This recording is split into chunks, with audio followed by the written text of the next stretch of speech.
Evet. Ne haber? Ne yapıyorsunuz gençler? Oh yeah.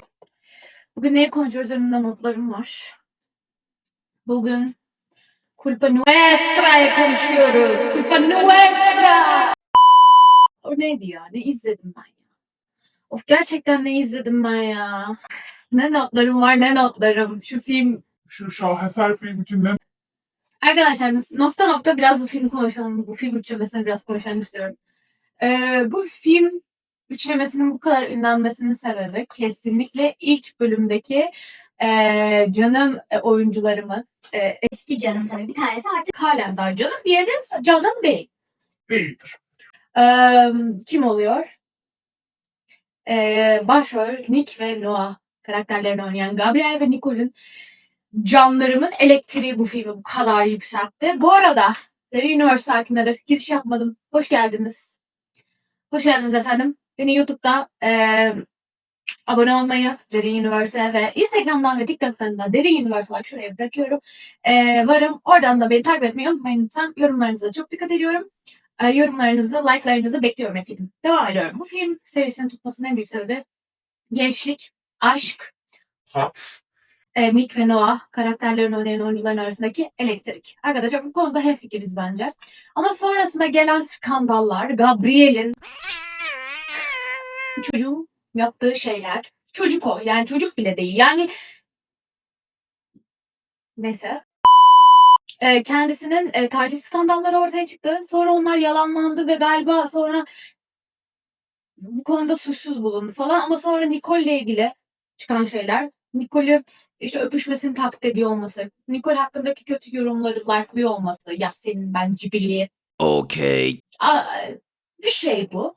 Neyse, Gabriel hakkında çıkan şeylerle birlikte Culpa Tuya ve Culpa Nuestra'nın da elektriği kaybolmuş bu iki başrolden sonra, skandallardan sonra kesinlikle gitti. Filmlerin etkileyiciliği.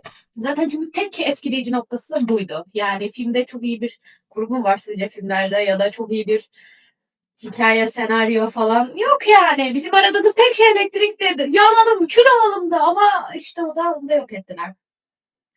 Şimdi bundan bahsettik. Culpa Tuya da ben bu arada marketing pazarlama stratejisi olarak böyle bir şey yaptıklarını düşünüyordum en başta. Yani şey zannettim. Bunlar bilerek yapıyor, anlatabiliyor muyum? Bilerek Culpa Tuya da bunlar ayrıldı ya Nick ve Noah. Bu yüzden de ana karakterleri de hani ayıralım falan gibi bir şey zannediyordum. Ama öyle bir şey olmadığını anladım. Nicole'in son postunda, Instagram postunda görmüşsünüzdür belki. Görmediyseniz de bakarsınız. Şöyle bir şey yazıyor. Söyleyecek çok şeyim var ama her şeyi zamanında söyleyeceğim diye. Kız, bacım. Bacım. Konuş, anlat. O Gabriel şeyinin hatlarını anlat ya. Ya o kadar yakışıklı. Bu kadar. Yani gerçekten hepimizin yükseltti sonra bok gibi çıktı. Arkadaşlar erkekler özeti gibi bir karaktersin Gabriel ya. Kız kardeşlerim, canlarım. Eğer bilmiyorsanız ve Gabriel'i seviyorsanız da büyük ihtimalle bilmiyorsunuzdur. O yüzden seviyorsunuzdur. Hakkındaki haberlere gidin bakın. Yok işte iftira atılıyor. Herkes ona karşı duruyor falan. Böyle düşüncedeyseniz de gidin bu kanaldan. Çünkü bu canım kanalın izleyicisi değilsiniz demektir. Ki o zaman beni de çok eleştireceksinizdir. Gidebilirsiniz. Ama ben biliyorum ki beni izleyen canım seyircilerimin, buradaki bütün o abonelerim hepsi o kadar tatlı insanlar ki hepsine bayılıyorum. Hepsi arkadaşlarım gibi şu anda 14.000 kişi falan olduk ve hepsi de bayılıyorum. Hepsi de benim gibi Nicole bacımın yanındadır eminim. Yorumlarda yazmayı unutmayın. Şimdi arkadaşlar Culpa Tuya da gene en azından biraz daha iki ana karakterin sahneleri falan izliyorduk. Culpa Nuestra'da Konuşmuyorlar abla. konuşmuyorsunuz. Sıfır diyalog resmen. İki ana karakter arasında no diyalog. Just çat çat çat. Yani sadece bam bam bam güm bam güm sevişmeler ki yalan yok güzel okey ama sadece çocukları oldu iki ana karakter arasında. Zaten iki ana karakter arasında olur. Çocukları oldu ve iki karakter birbirleriyle konuşmadılar. Bu iki karakter yetişkin olmadı. Bu iki karakterin bir tane bebesi oldu. İki yetişkin olmayan karakterin bebesi oldu. Bravo yani gerçekten. Anne yani böyle olurdum o bebek olsaydım gerçekten herhalde. Bravo anne, bravo baba. Gerçekten bu dünyaya beni getirdiğiniz için sağ olun. Müthiş bir ikilisiniz ya. Ne dediniz? Bir de çocuk mu ya? Falan. Bir de Allah aşkına bu filmdeki Culpa Nuestra'daki en büyük mantık hatası ne biliyor musunuz?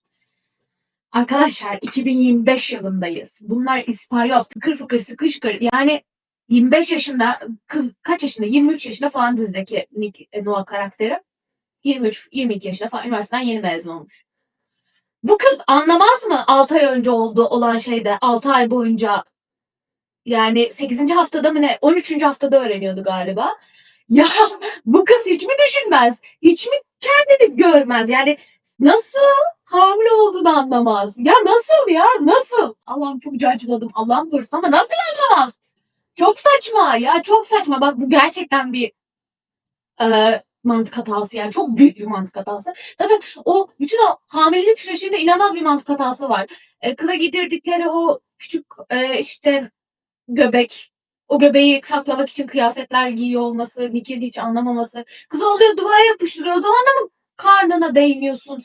Yani dip dibesiniz falan ama kızın karnı şiş ve anlamıyorsun. Ya tamam anladık bu filmlerde mantık aramayı falan diye izliyoruz. Bu filmin neyine zaten film sineması açısından eleştireceğim de. Abi izlediğim şeye azıcık inanayım ya. Azıcık ya azıcık yani hiç inanmadım. Çok saçmaydı. Ee, evet işte bunlardan bahsetti zaten şey yapmışım. Not almışım.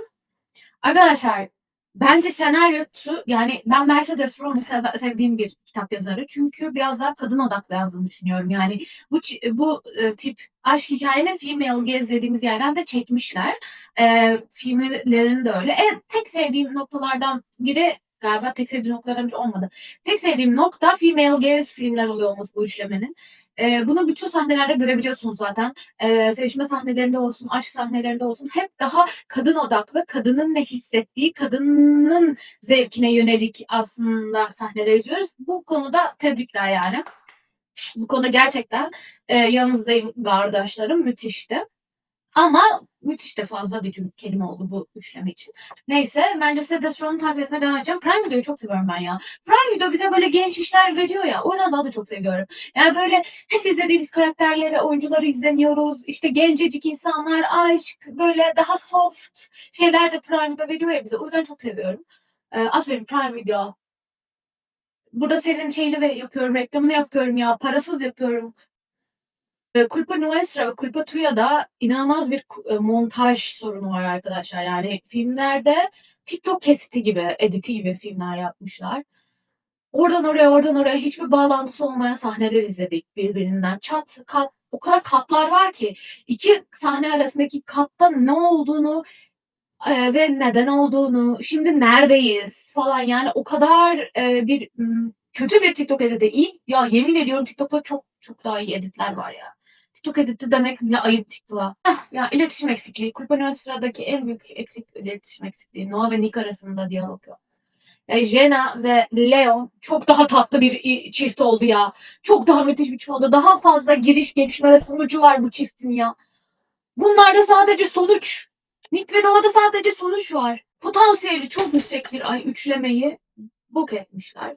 Fan base marketing dediğimiz bir şey vardır. Fan base marketing yapılıyor tabii bu filmlerde. Çünkü çift bazlı hareket yani ana hikayesi çift romantik, komedi bu gibi filmlerde fan base marketing yapılır ve Culpa Mia, Culpa Tuya, Culpa Nuestra özellikle kitap uyarlamaları bunun üzerinedir. Çünkü bir kitaptan gelen bir fana yönelik bir marketing pazarlama yürütülür. Bu konuda çok iyi iş çıkarmış bu üç filmin pazarlaması. Bu iki karakter yani ana oyuncular kavga etmeseydi bu film üçlemesi büyük ihtimalle cringe ama guilty pleasure bir noktada olabilirdi.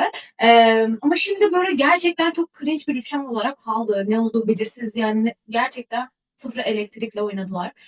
Sonrasından bahsediyorum. İlk zaman atlamaları çok sık ve çok mantıksız ilerliyor filmde. Bu da anlamanı zaten güçleştiriyor insanın anlamasını.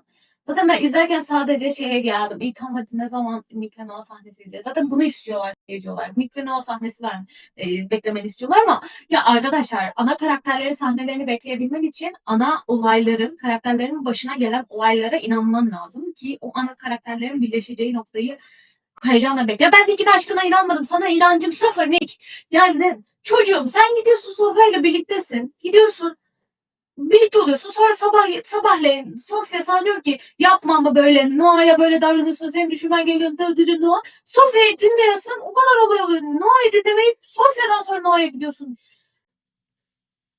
Sen nasıl bir şeysin ya? Ne saçma bir şey ya. Ya da atıyorum Noah'nın ikide bir beni affet demesi. Ya kardeşim, bacım, sistem.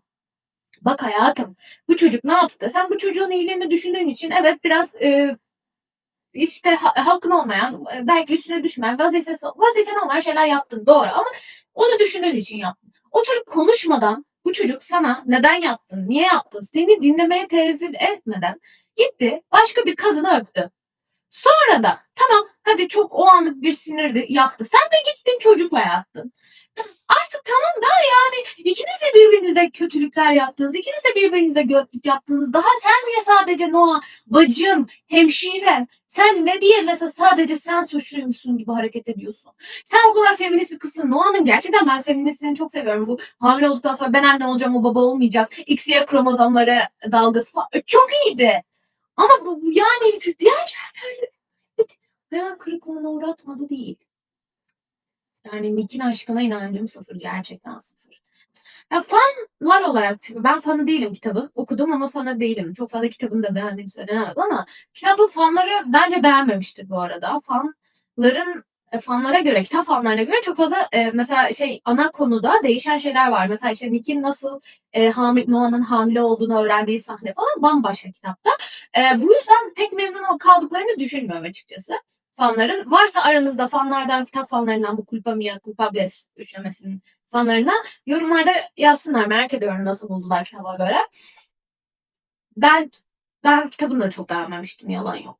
Yani kitabı okuyup da böyle acayip keşke filmi çıksa ve dizisi çıksa izlesem çok önceden okumuştum.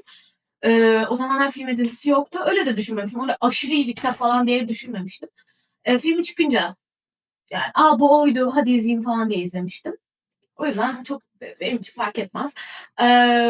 Yani ben beğenmedim. Kim beğendi? Gerçekten kim beğendi ya? Bu film kim beğenir abi? Kim beğenir? Yani ben bu arada kalitesinde falan değilim. Ben bu tip filmler tabii ki de daha insanın konfor hissedebileceği ya da böyle daha güzel vakit geçsin. Öyle bir kafamı dinleyeyim. Şöyle güzel bir aşk hikayesi izleyeyim. Çok hot bir şey izleyeyim ya da. Güzel bir aşk hikayesi değil de hot, genç, böyle dinamik bir şeyler izleyeyim falan diyenler için çok güzel bir janra. Ama bu film o film de değil. Yani olmamış abi. Olmamış yani. Olmamış. Olmamış. So sorry. So sorry. Olmamış ya. Neyse benden bu kadar. Ben bu film hakkında başka ne bahsedeceğim? Ne bahsedebilirim? Dur bakayım notlarıma. Evet. Notlarımda diyor ki Gabriel'e saydırdım. Nicole bacım yürü. İnşallah çok iyi yerlere gelirsin. Amerikalı bir genç oynayacağı şimdi Prime Video için de film geliyor galiba. Film mi dizi mi onu bilmiyorum. Bakarsınız. Prime Video gelecek o da. Onu izleyeceğim tabii ki de. Ama diğerler için hiçbir şey söylemiyorum. Bu kadar diyelim. Yorumlarda siz de film hakkında yorumlarınızı yazmayı unutmayın. Bir de bana lütfen yorumlarda izlediğiniz filmlerden de bahsedin. Belki güzel bir şeyler bulur ben de izlerim. Ben de onun analizini çekerim. Yorumlarda buluşalım. Like'lar çok önemli. Like'lar çok önemli. Bir de bu videoyu severseniz arkadaşlarınızla da paylaşırsanız Instagram hesabım Derin Universe, TikTok'tan da beni takip de ederseniz çok çok çok çok sevinirim. Hepinizi öpüyorum. Bir sonraki videoda görüşmek üzere diyelim. Allah ben burada ikide bir şey düşürüyordum. Neyse. Görüşmek üzere. Derin Universe hakları. Bye bye. Dın dın dın dın dın dın dın dın. Şarkım gelsin.